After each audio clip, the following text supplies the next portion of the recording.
Welcome to new TV Telugu. AP మంత్రి నారా లోకేష్ ఢిల్లీ వెళ్లనున్నారు. అనంతపురం జిల్లా పర్యటనలో ఉన్న లోకేష్ కు ప్రధాని మోదీ అపాయింట్మెంట్ ఖరారైనట్లు సమాచారం రావడంతో వెంటనే హైదరాబాద్ చేరుకున్నారు. కుటుంబ సభ్యులతో కలిసి ఢిల్లీ వెళ్లనున్నారు. ఏపీ పర్యటనకు వచ్చిన సమయంలో ప్రధాని మోదీ తనను కలవాల్సిందిగా లోకేష్ కు సూచించారు. తాజాగా ఆపరేషన్ సింధు తర్వాత లోకేష్ అపాయింట్మెంట్ కోరారు. ఈ మేరకు లోకేష్ కు అపాయింట్మెంట్ ఖరారైంది. ఈ పర్యటన సమయంలో ఆపరేషన్ సింధు తర్వాత ప్రజల మూడ్, ఎన్డీఏ పాలన, ఏపీలో ఏడాది కూటమి పాలన గురించి చర్చించే అవకాశం ఉంది.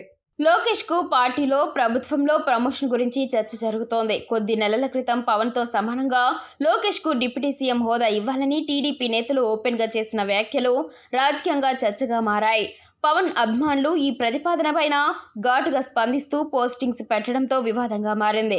ఆ తర్వాత ఈ వ్యవహారంపైన ఎవరూ మాట్లాడవద్దని టీడీపీ అధినాయకత్వం ఆదేశించడంతో వివాదం ముగిసింది. ఇక ఈ నెల 27వ తేదీ నుంచి 3 రోజుల పాటు కడప జిల్లా కమలాపురం నియోజకవర్గ పరిధిలో టీడీపీ మహానాడు జరగనుంది.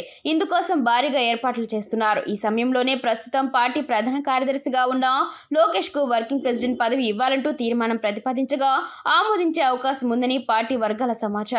లోకేష్ ఇప్పటికే ప్రభుత్వంలో దాదాపు నెంబర్ 2 స్థానంలో ఉన్నారు. ప్రభుత్వ నిర్ణయాల్లో కీలకంగా వ్యవహరిస్తున్నారు. పార్టీలోనూ సీట్ల ఖరారు, మంత్రివర్గ కూర్పు, ప్రస్తుతం నామినేటెడ్ పదవుల విషయంలోనూ లోకేష్ పాత్ర కీలకంగా మారిందని పార్టీ నేతలు చెబుతున్నారు. దీంతో పార్టీలో వర్కింగ్ ప్రెసిడెంట్ పదవి గురించి మహానాడు వేదికగా నిర్ణయం తీసుకునే అవకాశం ఉందని సమాచారం.